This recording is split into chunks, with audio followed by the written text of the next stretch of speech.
So let's start thinking about what it is that we want to do today and talk about. So if somebody would like to start off by sharing a question that they might have about engaging students in online spaces. I will write things down and then tell us who you are and what your question or thought is, and then we will volunteer the person next to you to go second. Yes, AJ. So I'm not sure how to phrase it exactly, but with engaging online, this is the question I'm coming with today. How much of it is keeping the student in the online portal versus prompting them to go off and do something and then report back? Oh, right. So how do we keep them focused, maybe? Yeah, and where do we want the focus to be? Like, or I should say, when we want the focus to stay in the course online versus. Because as soon as they open up another window, they might be gone, especially in a synchronous online space. I'm sorry, in an asynchronous online space where they're like, oh, I'm just going to watch this YouTube video here, and then maybe I'll come back and maybe I'll forget. Oh, I was in class. Sorry. Yeah, good. Okay. Tom and Zan, you guys want to go? One of you want to go next and set the direction? All right, Tom. I'll take the duty. I'm wondering about authenticity and keeping it authentic and not having it just be a throwaway thing in online stuff. Because I've seen some gimmicks of online stuff. It's like, it's really. All right, I'm going to use that word too. Authenticity versus gimmick. Right, so good. Carolyn, Dr. Till, and I in a similar boat is thinking about that of you know, not just using thing for tech's sake, but what is the educational outcome, or what's the What are the advantages? sure. All right. And that tech for tech's sake is good. Talk now. Sorry, you can't talk now until you get around. You're gonna be the last. Lauren, okay,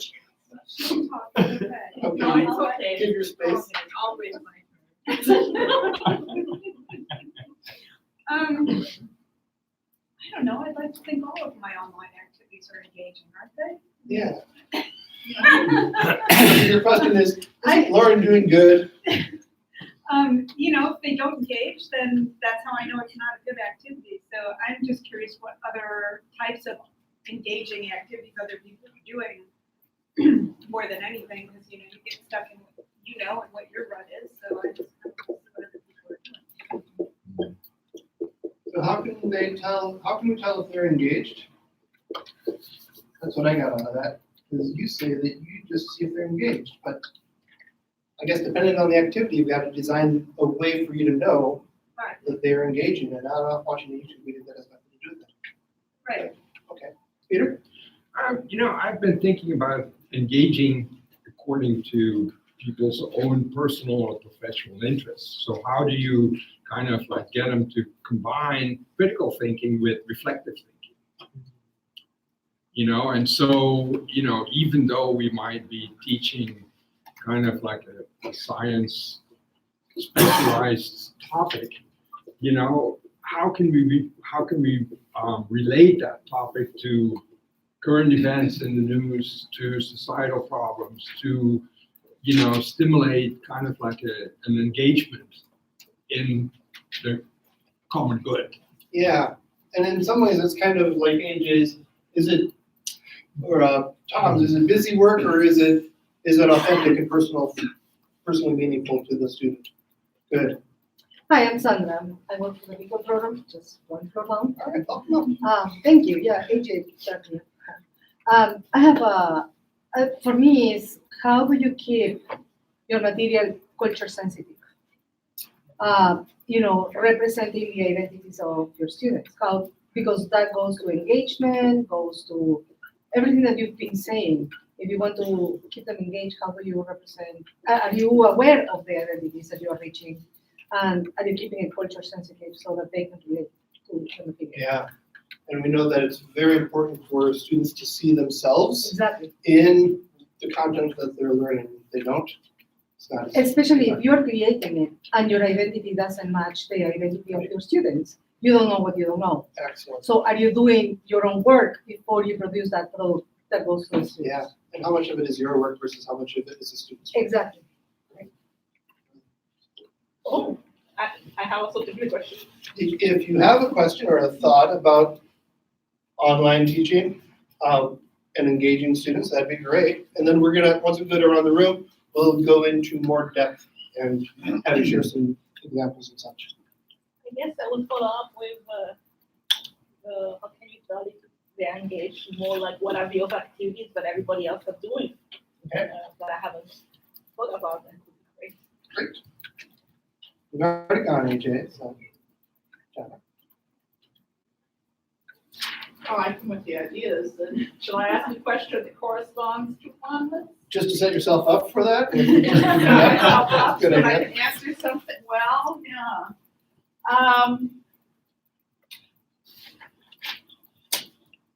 What do you do when it's too late? When your assignment is already not working the way, intervention. Oh, good. Is there a way to save it And not dig deeper. and not mess yourself up more, yeah? And confuse them more, which is the vast majority of what. Intervention on that Can assignment you is good. rewind? Can you rewind? Undo. Good. Lindsay.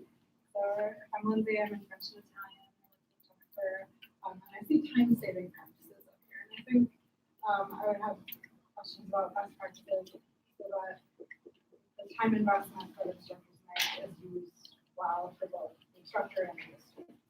So not just authentic for the student, but worthwhile for the instructor as well. Wonderful. Cliff. Cliff Cunningham, I work with Doing Academic Technology, work with John and everybody else in the room. Great. So, Can work with all of you. well, I'm sorry. I'm just here to learn. I have no predisposition. All right. Sarah. I'm Sarah Hagan. I'm an instructional technologist in project engineering. And I've recently been talking with an instructor about this idea of a course that's going to be active learning in the spring, but they'd like to scale it infinitely online. So I'm wondering about scalability of good engagement. Good. Nice. I'm Heidi, I'm with the Department of English Program at ESL, and I was just thinking about best practices for activities that are done independently versus collaboratively that are engaging. I've been thinking of these engaging activities as mostly being done independently, but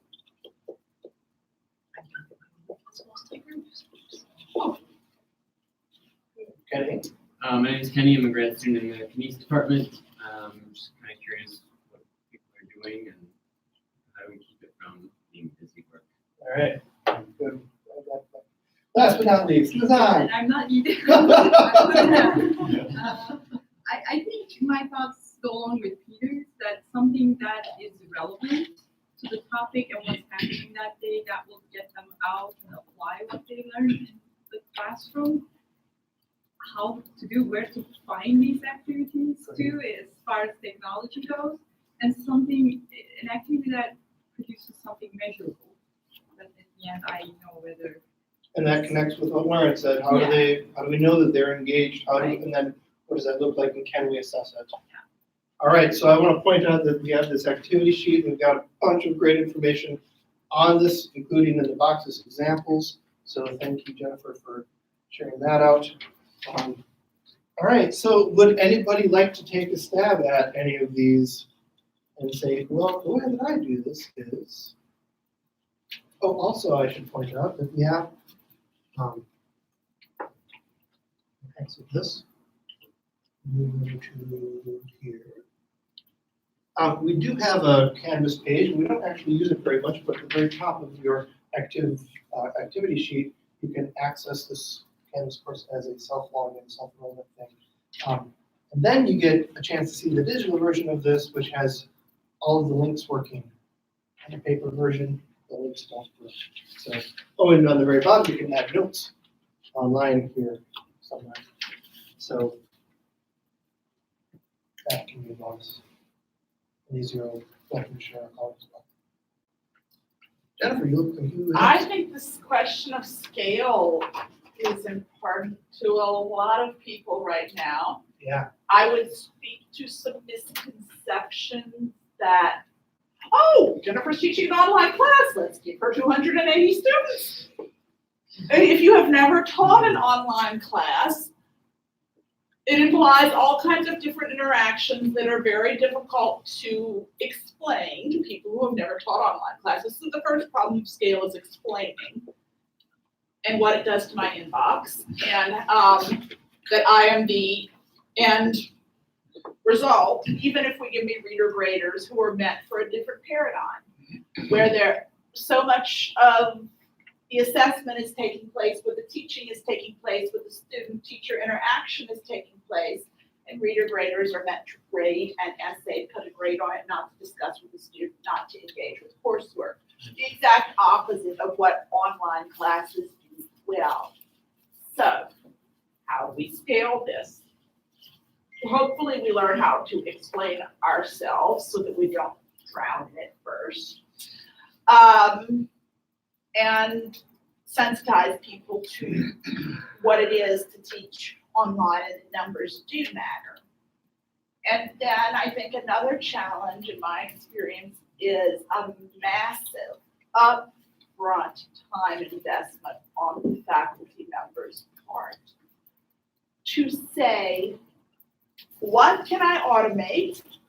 What can I automate effectively? What can I personalize, which I was infinitely more able to do in Desire to Learn with a lot more of the conditional logic? And where are the points where I can have the most impact in my interactions and design assignments that do that? And so to step back a little bit, in auto-graded questions, fill in the blanks result in, they do not fall in my document called Jennifer's Theory of Chaos Mitigation.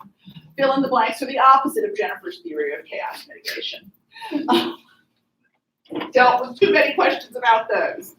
So can we make auto-graded quizzes something where I'm not getting emails about it, but the time that I spend on it is not just to randomize answers and questions, and you should do that too, but to provide formative feedback where the student actually learns from taking the question, because that has a personal element in it too, but one that can be accomplished ad infinitum.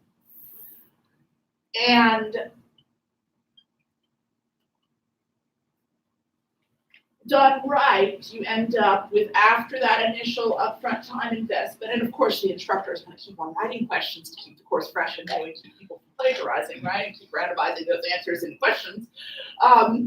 After that initial time investment, it sees that itself. And so then how can we free up instructor time where it has the most impact? And in my field, which is literature, we do a lot of writing, and I've worked with writing across the curriculum stuff and seen how writing can be very useful everywhere. And so that's certainly a very important side of instructor-student interaction. I think the discussion forums are one of the few complimentary things I could say about Canvas, are how easy it makes for us to grade work in a discussion forum where we have class, public-facing comments, student-facing comments, and a grade associated with it in the grade book. And if I really had to run chaos mitigation and massive scale, my other strategy would be, we're using things like Pressbooks where they have annotations that have permalinks, discussion forums, whatever. Have the students evaluate themselves. I learn an awful lot every self-evaluation I give with an essay, every self-evaluation I give with anything, and they learn an awful lot, but one also sees them saying, yeah, I had 5 biochem exams, and so I didn't put the time into this, and knowing they're not disappointed by the grade they're getting, or being able to temper remarks and use our time better that way. So if I were in a most desperate straits of chaos mitigation, I think I would assign to students and submit to the assignments, because they're gonna go crazy like a discussion forum where I can't see what's what, and I'm in speed grader. What was your discussion post that you were most proud of? What did you learn from someone else's post? Explain the process to me. How did your thinking change from your first post to your last post? Pressbooks in Hypothesis is going to give you the option to have them give you a hyperlink, which we didn't used to have, and so you could be asking for screenshots and all as proof. But asking for that hyperlink is kind of your assurance that it got done. And you're talking about Hypothesis.is, right? The online program that lets people do the annotation. And gives students links for what they've Not added in. currently a UW Madison supported tool. Use at your own risk, but never engaging.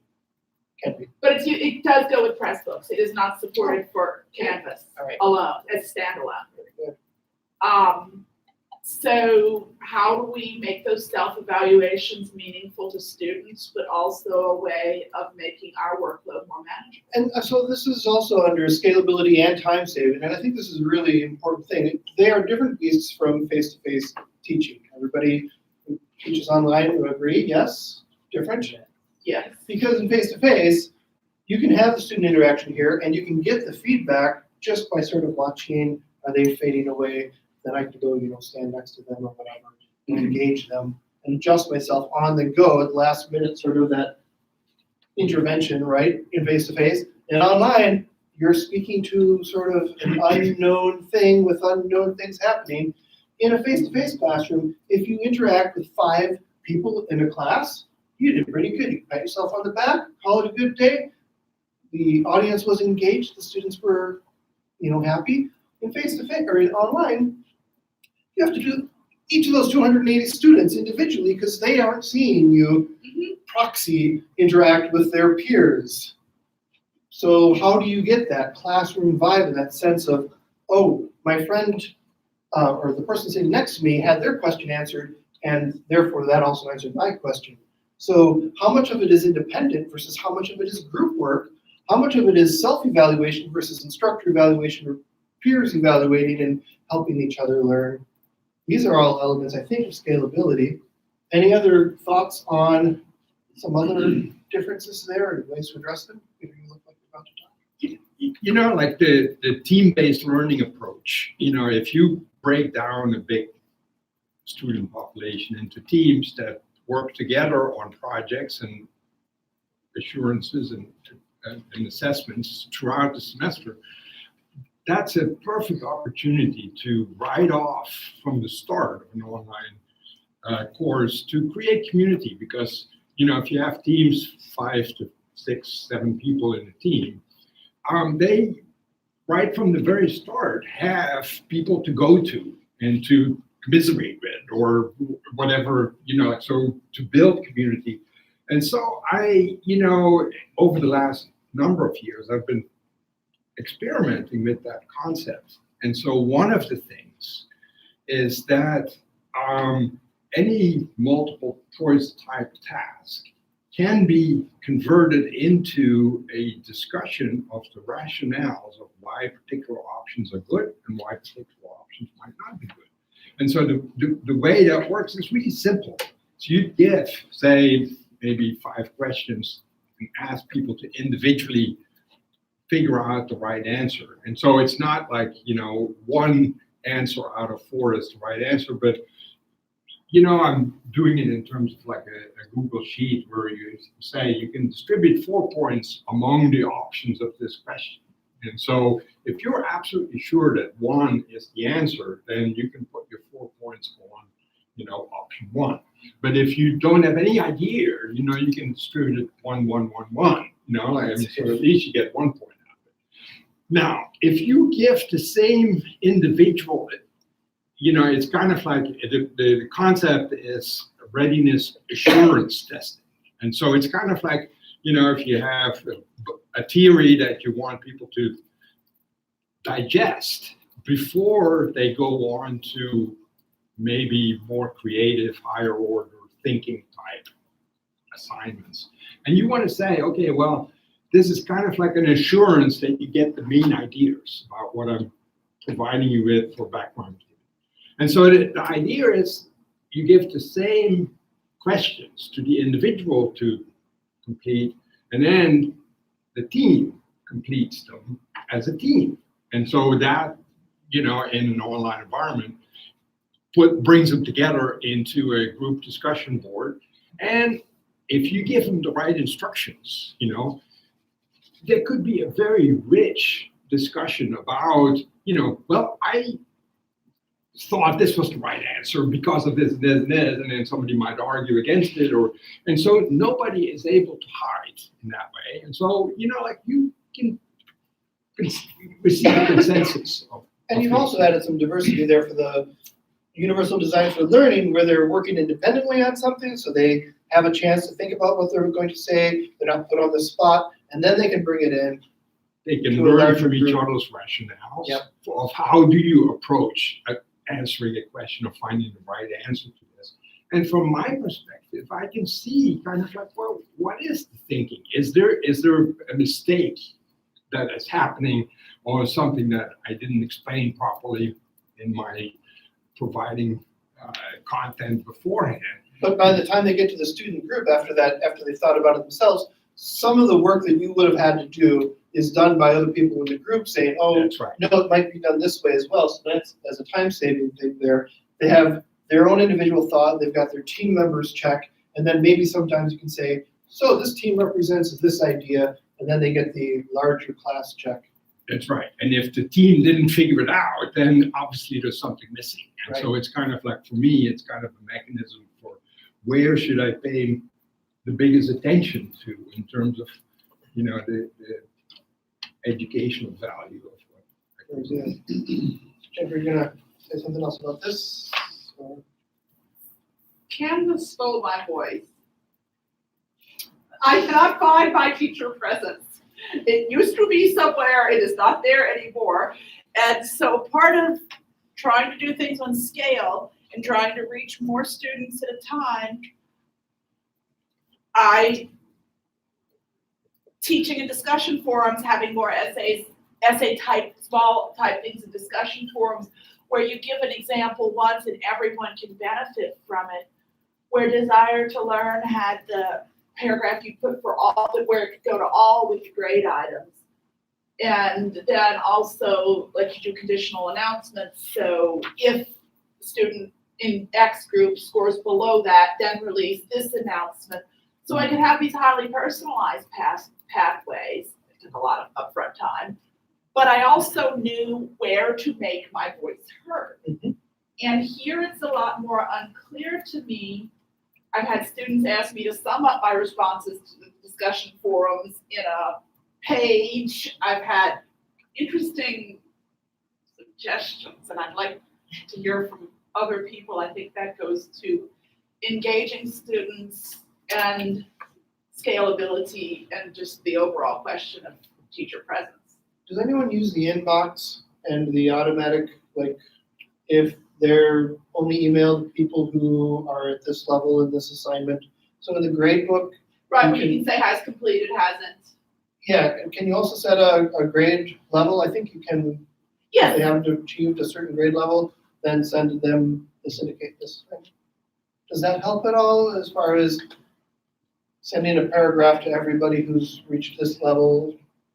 Or, it's an idea. It's an It idea. does not It's replicate not the that same. instantaneous No, that it's not. Canvas did for me. D2L. D2L did for me, that was highly personalized, and they got, as soon as you submitted something, I imagined what you were thinking based on certain conditions, and it directed you that way.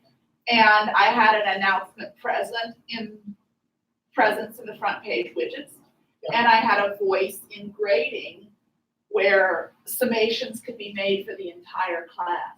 Okay. That I think is something I feel is lacking in how I interact. You'll just use the announcement feed. Go ahead. You can add announcements to the whole Right. page of the course, Right, but that's not what you're talking right, I can get announcements, I can't set them to post at certain dates that expire and only post to certain groups and only post if you've done X, Y, Z, but I can get them thankfully. It's being able to give grades, and everybody gets a grade, but then you have a paragraph that goes to everyone, which sums up, it was the grade to all feature. I mean, I suppose the solution is just putting this is to everybody and then this is to you, pasting that in. Yeah. But it's one of those places where I feel like Not a great there's less workflow. voice, and I think the students, I'm not sure why, are having a harder time seeing what's my intervention in the discussion forums. When I'm trying to use that as a way to not have to comment on every essay, but give some general. I've seen color coding where like instructors put their discussion things in blue. Hopefully with Help students find it. appropriate contrast. With correct We'll go over contrast. that next time, right? Yeah. Okay, But you can just, I like that. Just change the text or. I think you can change the color. Or just add a big picture of yourself right there, so that I in the like body of it. Yeah, with appropriate contrast, if it's something that needs to be. And that way, as they scroll through, they'll be like, whoa, there's that blue one. Or whatever. I like that. Good strategy. I would add too about the feedback loops, that even when I take a traditional essay, and this was Brad Hughes at the Writing Center who helped me come up with this, and we're teaching Trans 360 French literature, French and Italian literature online in Mass. Every essay, I have the students have a summary of what you learned from your instructors, your TA's feedback or my feedback last week, and what you want to work on and what you think you did well, and what you'd like us to address. So that staring out at the void doesn't have as much of a The having reflection on feedback be part of the assignment is one way to have that student voice come back and say, okay, you're forcing me to be reflective. One, you're forcing me to look at the feedback. That's the main thing. right. Because you haven't just wasted your time and giving feedback to other people. I've also required summaries of it when I really don't feel they're reading it. Okay, great. But you're dealing more with the person and less with that utterly frustrating void, which might or might not be a void. I don't know because I can't see it. How do others deal with the online presence or the teacher presence in an online space? Because that is different because you're not right there. What are some things for teacher presence that we can do?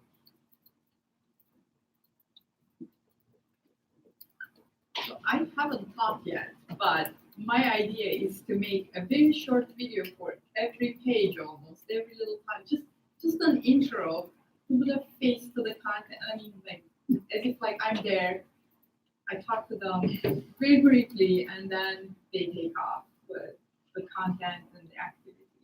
That's just my thought. I haven't put it to work, so I don't know. I've used that technique for the end of I call it end of a week video.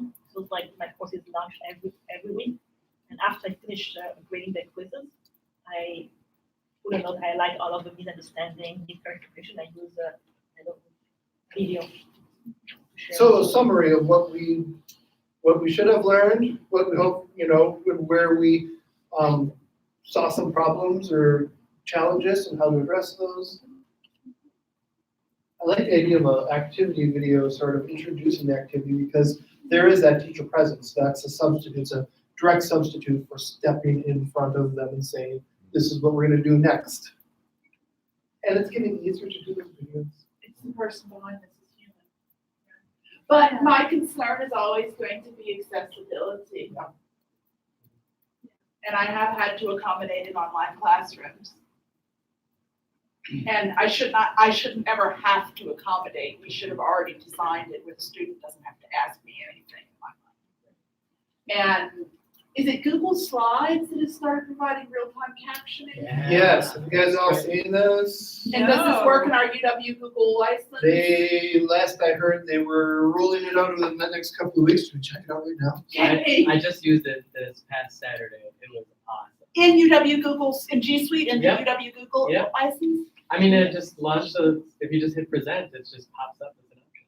So present, I've got the presenter view. Closed caption, see, got it. Oops, I think I got it. And then down here in the bottom, there's closed captioning, and let's see if this works.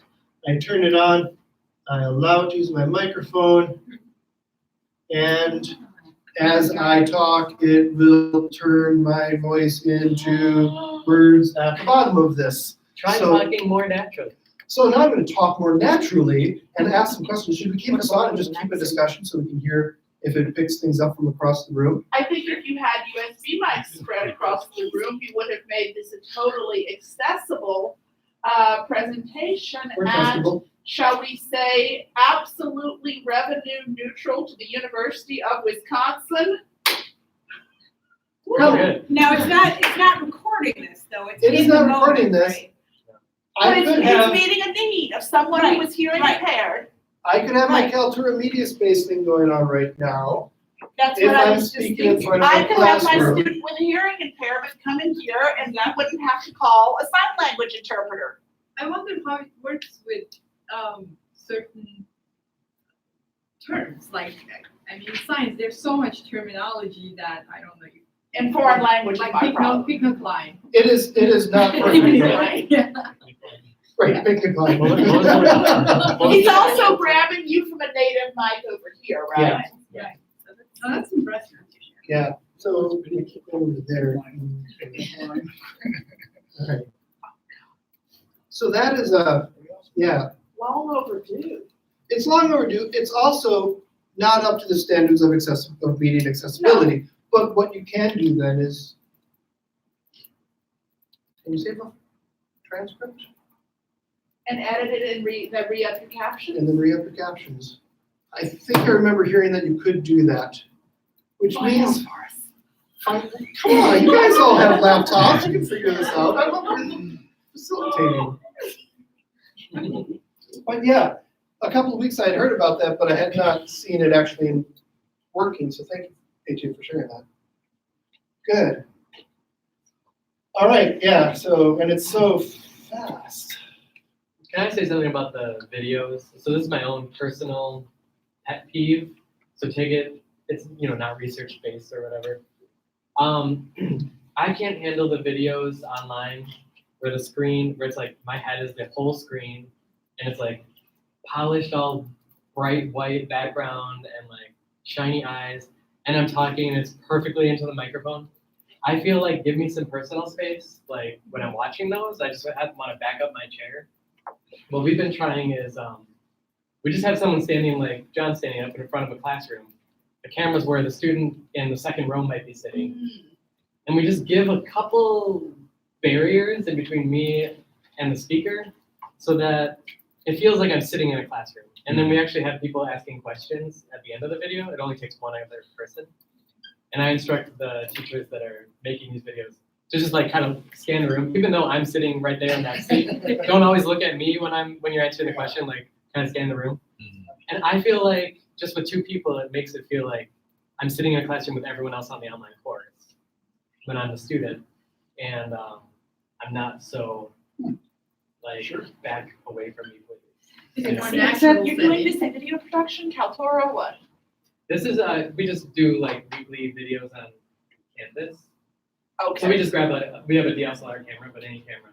okay. And then, yeah, the way we do things is just, we do it in Premiere. I think anytime that you're doing video and you have somebody else in the room, there is some psychological thing that happens to your way of talking that is a little bit more natural than just facing the camera.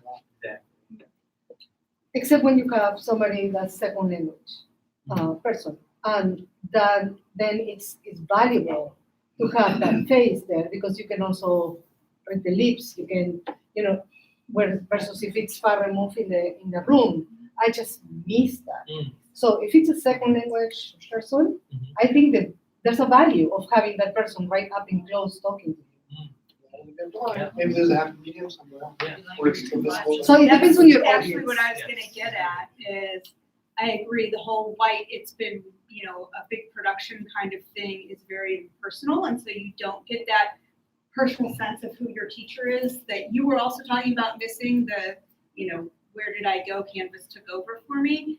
It took my voice. Or took your voice. I'm also a language person, and so what we have found to be very successful is that first off, they go back and review their video to make sure that they were talking at the camera and not seeing the side of their head, and it doesn't look like they're reading their screen. But also having teachers actually go to different locations. So they're not always recording in the same place. Right. So maybe they're sitting outside one day if it's a nice day. Maybe they're Right. in their office another day. Maybe they're on their couch with the cat on their lap, making them seem like a real human being as opposed to a talking head Right. in a sterile environment. Right, so there's a middle ground there, and that need of personal space also is very cultural. Yes. Right. So I know. you need the personal space, not me. And so it Fair. depends on the culture that you're coming from, and again, that's my point, right? You are seeing it versus like when I first came, the personal space was a big thing. The people, will hug and it's like, and everybody will eat with like 2 yards around. And so personal space is big for you, but not for me. And if it's a second language, I want it up and close. And so yes, you don't have to have a white background, like she said. You can be out in the yard, you can be at home, you can change the background. But I want that person closer to me. So I think that this is also a sort of for a course that I taught for several years, I had them do an introductory video. And it was a face-to-face course, but I said, you need to do an introductory video, 3 minutes long, wherever you want to do it. And I had some people do, use the iMovie and explosions and all kinds of stuff. But I had other people just sitting in their room where they're comfortable and talking about their family and why they're here and that sort of stuff. Adding context to the individual person helps make it more authentic. It starts the class off as being valuable to the student, and this is some fun research that I heard just a couple of weeks ago. If at the beginning of your class course, you have students spend a few minutes writing down something that is valuable to them, they will be more successful in your class and for the rest of their career in academics. And it's kind of a weird thing because it doesn't have to have anything to do with your class. It's not like, why is French and Italian important to me? It can just be, why my cat is important to me. And that will inoculate them against failing in some ways afterwards. So having them, but if that's shared then, and they would self-edit, of course, they wouldn't be creating something super personal that they don't want the rest of the class to see.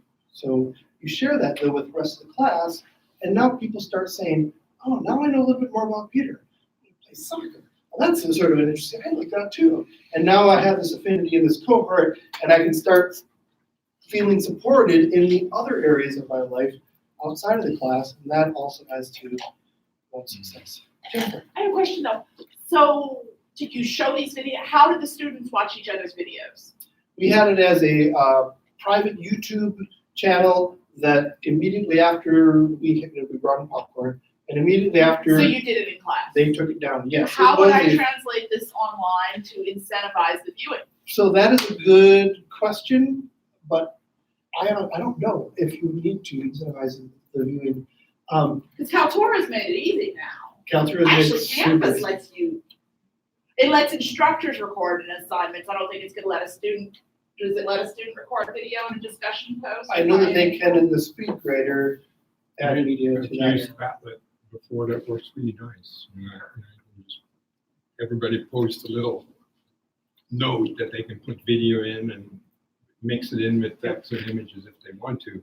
And the thing is, I think, I've learned that if I ask students to make a 1-minute video, and there's a whole range of expertise that's going on.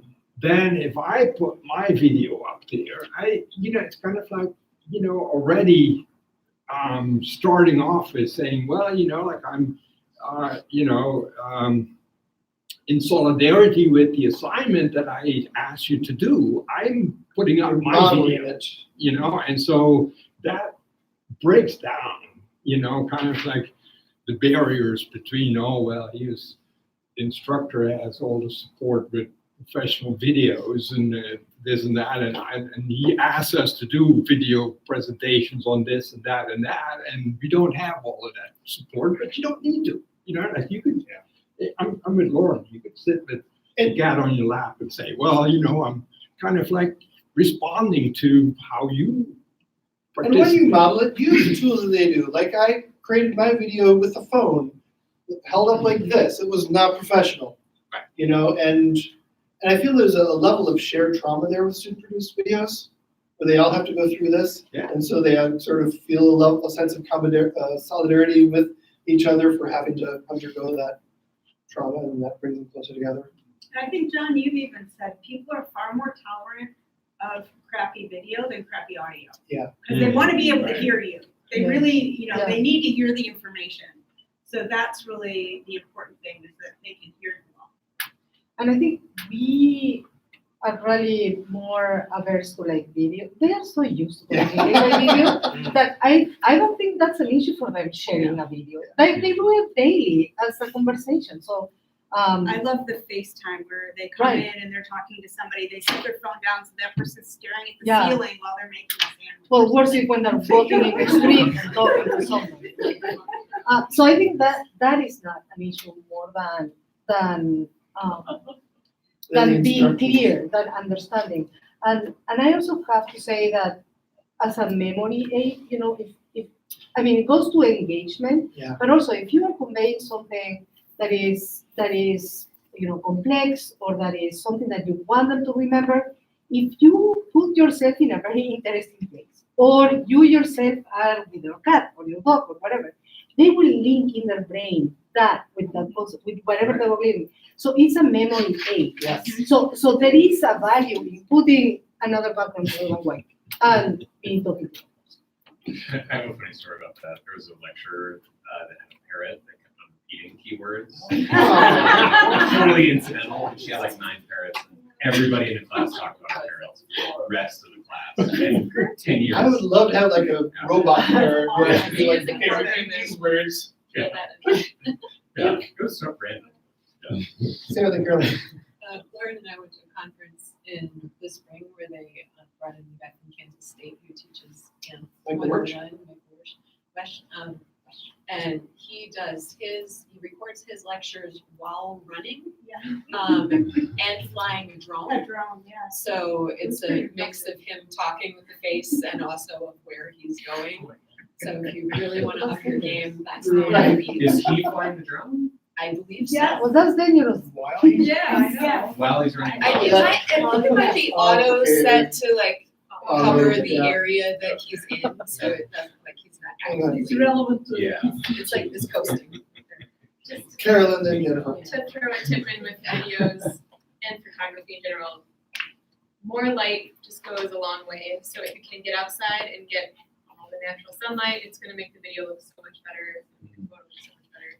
If you're inside, try to turn on all the lights in your office or living room or wherever you are. It doesn't have to be the professional gigantic lights. Unless it's spooky content, then you want to do it in Yes, the hold dark. the flashlight right under your Right. chin. Yeah. And Jennifer, and then we have to hit some other things on the list here. The one thing I'm really struggling with right now in a course design project is, where do I need to create audio? Where do I need to create images? And where do they really need to be synced? Where do I need video? And where can a podcast type voice with a note-taking lecture guide, a couple of images, a couple of keywords suffice for more of a mini lecture type format, and then get some of the flash through TED Talks and streaming documentaries and such? And is this not just a cost-saving measure, but is it more pedagogically sound? Is it less? Am I less likely to engage English language learners? Now I'm thinking, though, of course, I'm probably going to provide a transcript. Does anybody have thoughts on that, on delivering content in an audio-only format for parts of your class? We know that more senses that are engaged Okay. make stronger connections.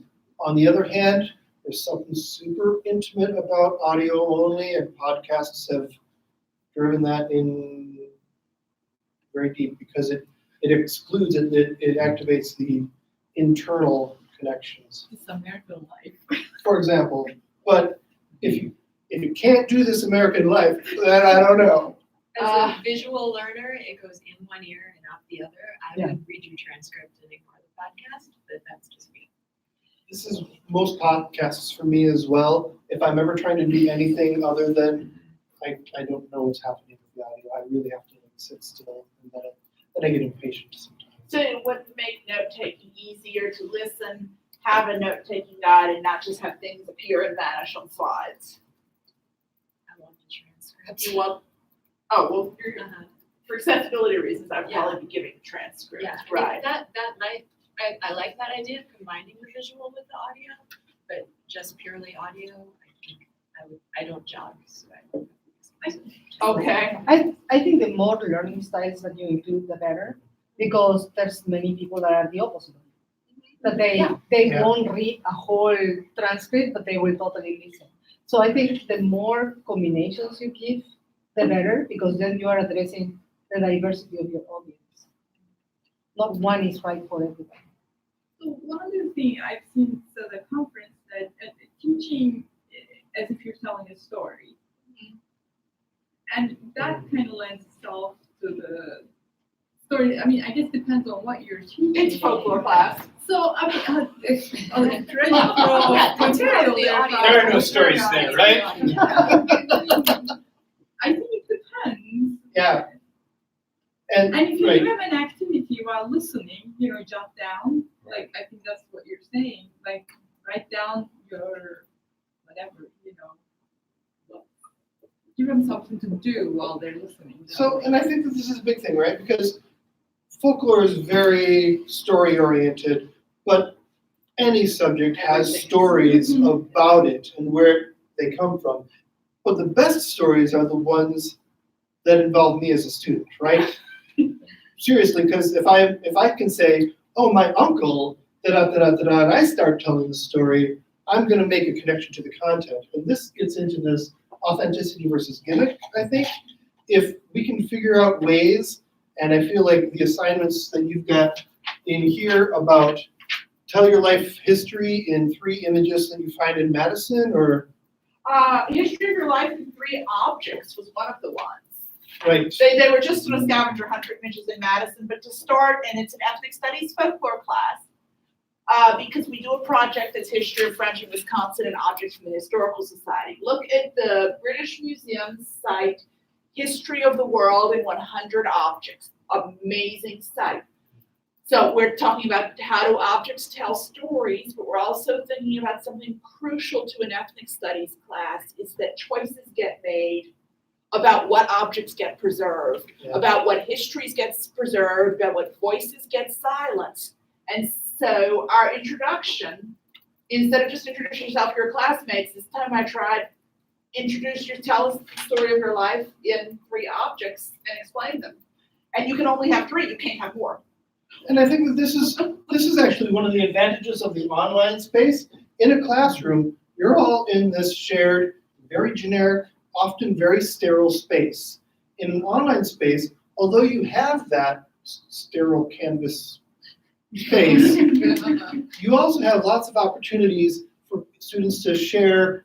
This is actually what my room looks like right now. Here are 3 things from my neighborhood that I'm bringing to class. And it's cool because we may not all be in the same neighborhood, so I can learn about your neighborhood, and I can learn about over here, and I can learn about all these things, and it's so much more rich than what we have here as an opportunity, as an advantage, because we're starting to use some of this technology to make the course content more personal, more meaningful for the individual. In the future, I think I would provide instructions on embedding images, trying to make that easier for them really not just to describe the object, but to show us when it's something personal. And too. good news about Canvas, November 17th, I think this is the next version of Canvas that comes out, provided we turn it on, which I think that we're going to. I expect that we're going to. Yeah, we always have in the past. Students embedding images or students uploading images has been kind of a pain in the butt for students. It's easier for for instructors to do so. In the future, the next version that comes out, students will have a much easier time of adding images to discussions to any place that has that field. So that's good, and that'll offer the ability to do a lot of what we're talking about more simply for them. So we only have a few more minutes left here. So what are the things that we have not hit on that we should talk about? Arlene, do you want to talk about what you do in your class at all, or? Yes, because like I feel like it's a very unique activity, and like maybe it will touch some of the points that we listed there. So I am a professor in the Department of Anthropology, and I'm teaching a biology class for my major, and I have about 145 students per semester. And last summer, I launched like a fully online version, including the lab. So what I call online activity was more like, how did I recreate the lab experience that normally happen in a lab in an online version?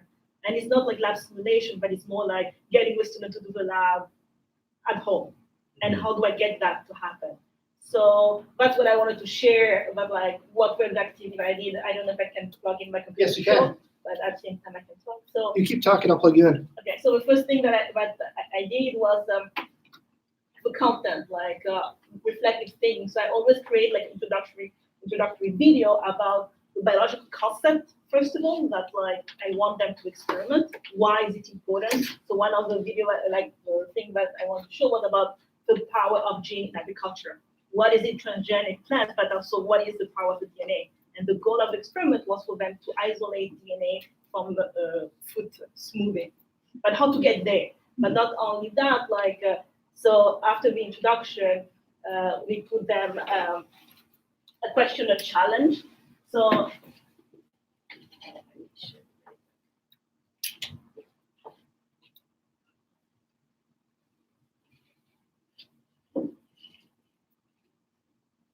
okay, so here like the introductory video, like for them to understand, and then the challenge about like, so what is the lab about then now?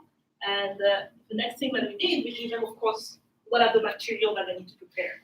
So we gave them the list of like, literally like we have to show them, you need a mixer, you need the banana is the best, strawberry is the best, whatever, salt and whatever. But the key thing before they jump into the experiment is like to give them time to think a little bit more. And it's why they have to fill out what they call a worksheet, like kind of like they have to put together their thought before jumping. And the question, for instance, about this DNA extraction was about like, why do we use fruit?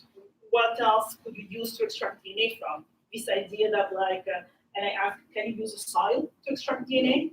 And then of course, if I understand that like there are plant debris in the soil, there are microbes in the soil, they will be able to extract the DNA as well. And also like a fun question was, what happens if you eat DNA? And then just for them like to be aware. Then we jump into the experiment, and it's what I call like guided protocol. Literally, like we go step by step. We show them exactly what they're going to get, and like a chance of interacting with me, teacher presence.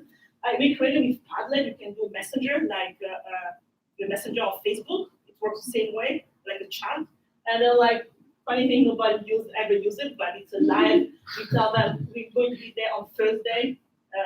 This particular day. Why Thursday? Because all of the quizzes for the lectures are due on Wednesday, and the lab component is on Thursday the next day. So then, like after we give them all of this entire guided protocol, of course I need to check that they did the experiment.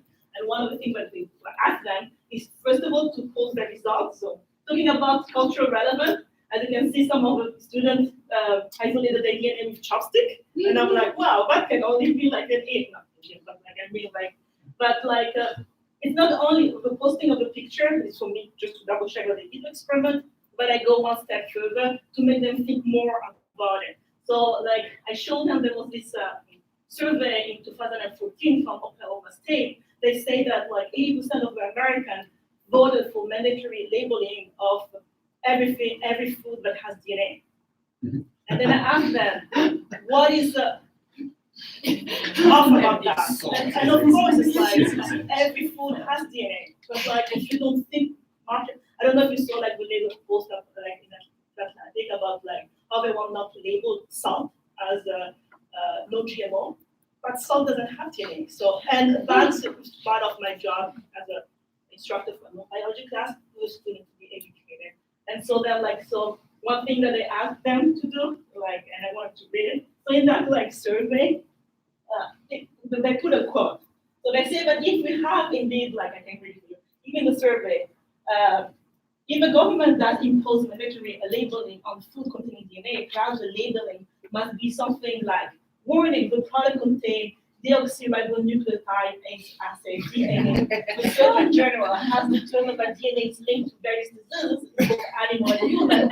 In some population, it is risk factor for cancer disease. Pregnant women have very high risks of passing on DNA to their children. So like my question to the student was, from your understanding of DNA, and now that we're able to isolate it, how accurate or how misleading is this DNA?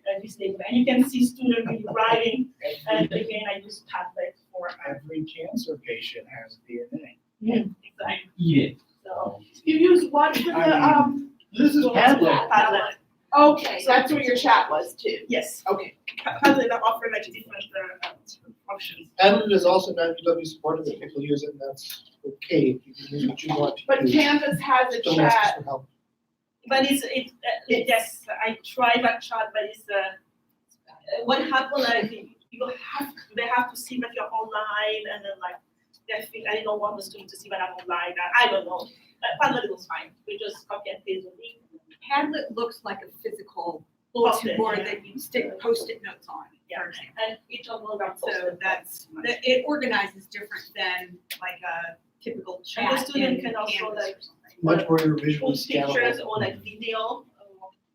Then like they have. They can even record themselves. You can Yes. do webcam video. So that's kind of nice. Amazingly, it's 2:00. And that means that we need to say goodbye to some of you or most of you. If you would, today, I'm trying to determine, do these need to be longer? Would like 75 minutes or 90 minutes be better? I don't think I'm gonna go 2 hours, that would be too much, but another 15 or 20, half hour, would that be better? If so, can you put like 60 or 90 on, or 75, some number underneath your other comment on the bottom here? And we will take that. I'm trying to do a little poll of whether this would be useful to extend. Vote again. You can vote as many times as you like.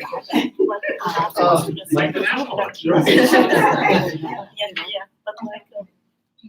So I feel like these are great conversations, and then we have to cut them off a little bit. So I'm feeling like I'm sad because I know Peter had shared a whole bunch of links that we could have talked about. And then the other thing underneath the other, or if you would like to see labs next semester, next year, write them down there and we can work on trying to get them. Yeah. Can I This is this one. Oh, I have to get more for you too.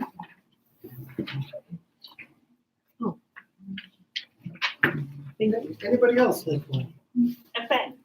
A Yeah, pen, pen. yes. Where did our pens go? You got some pens? Oh, usually have one. I got one.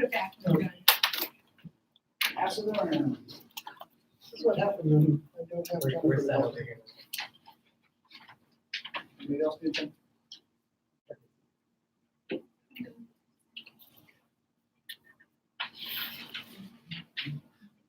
So I'd also encourage you to take one of these activity sheets because there's some good stuff in there.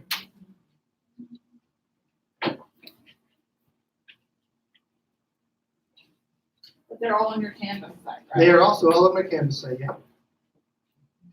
One of the things that Marley was talking about was making the activity at home as much like a lab as possible. And I started thinking about this SAMR model. So using technology first to substitute for the actual thing, and then once we're in that space, we augment it and then we can modify it, and then based on what we can do in that, we can redefine what it looks like.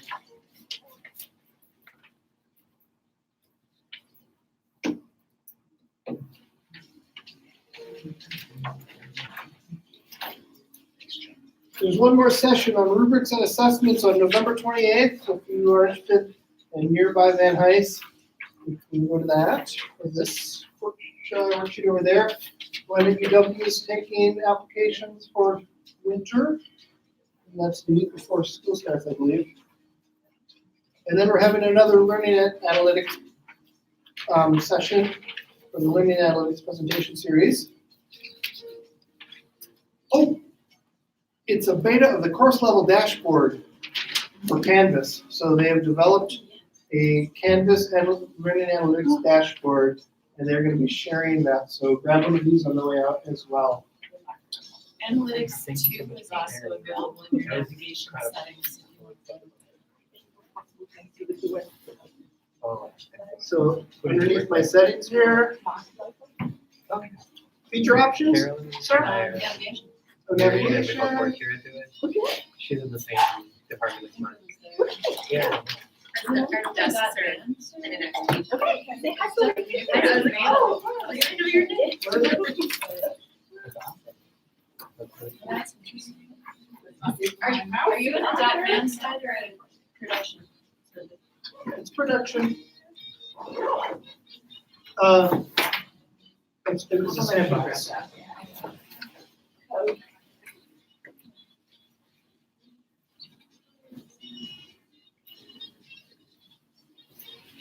Oh, it was there last week. Never mind. Okay.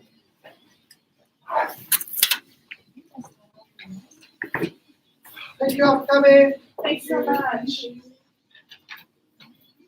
And you in touch with me and have the date for the other one Yes, that I I was will. interested in because I have strange constraints in the spring, but it looked like we were looking at the beginning of the semester.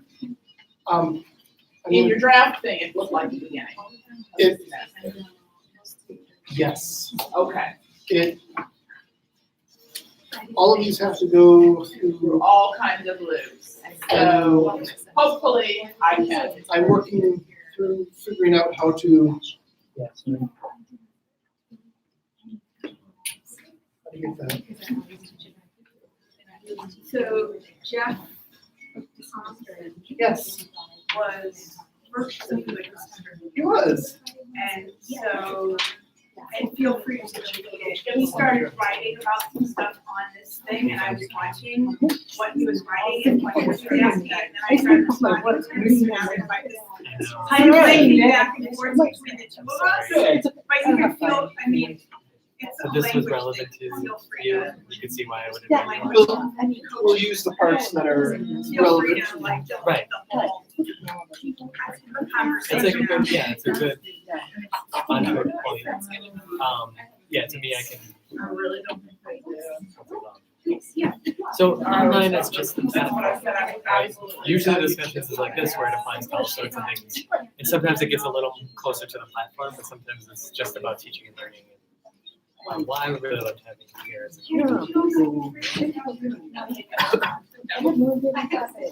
well, it's just downstairs, so every once in a while they're upstairs. Every Thursday from 1 to 2. And it actually happens every Friday morning here too, but I never come to the Friday morning. The big bad ones at 8:45. They have hot coffee and bagels. You don't want the bagels. I have another, I have a dedicated winter bike that uses the rust of these switch after my. Yeah. I haven't broken yet, so. Where do I I'll find keep that? riding it.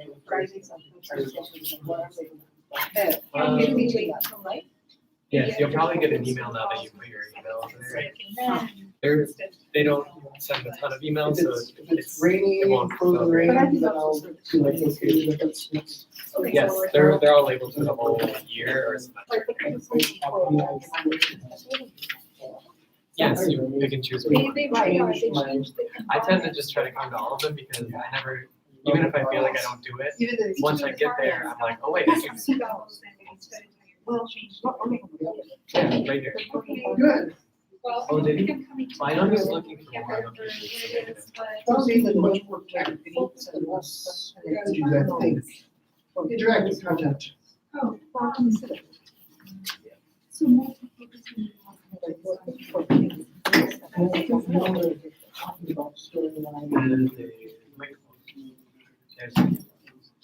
Oh, I see.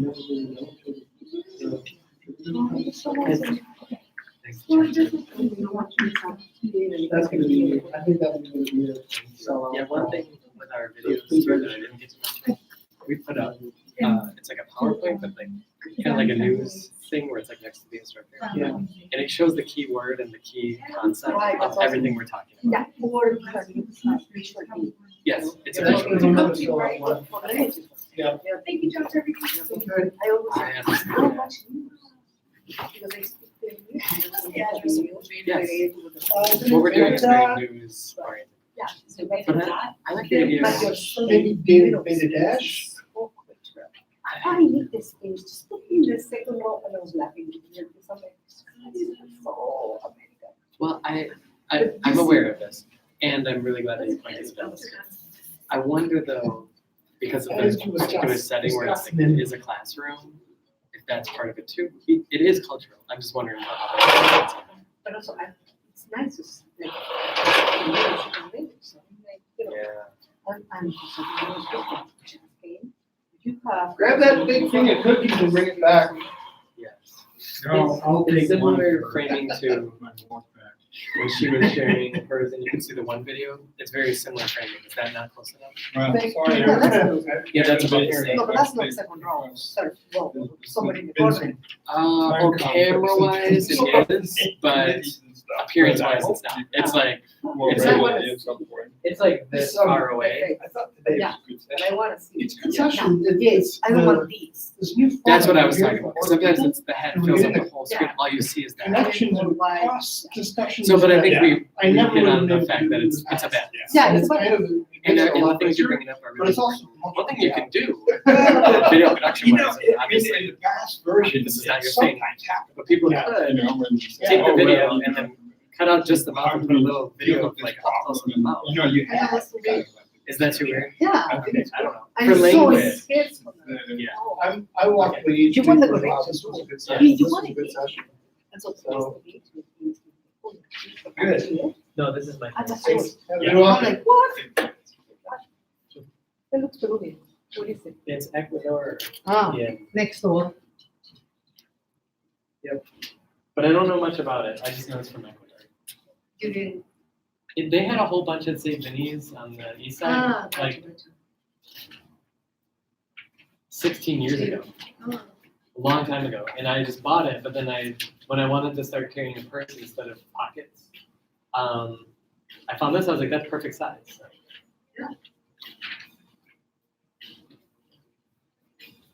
That basically is the one I gave you. Do yes, it is.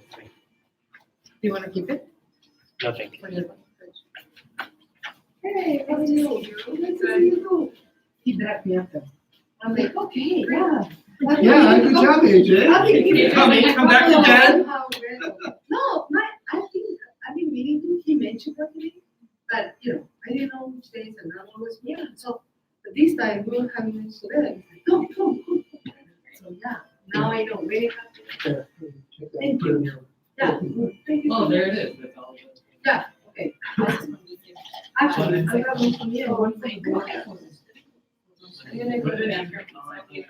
Very nice to meet you, thank you so much. Thank you, Kelly. Thanks, John. Thank you, Caroline. See you, AJ. Bye, John. Thanks again. Oh, can I tell you in person one of the pieces of feedback I gave? Yes. I'm sure you've thought of this. That's why I want to ask you about it.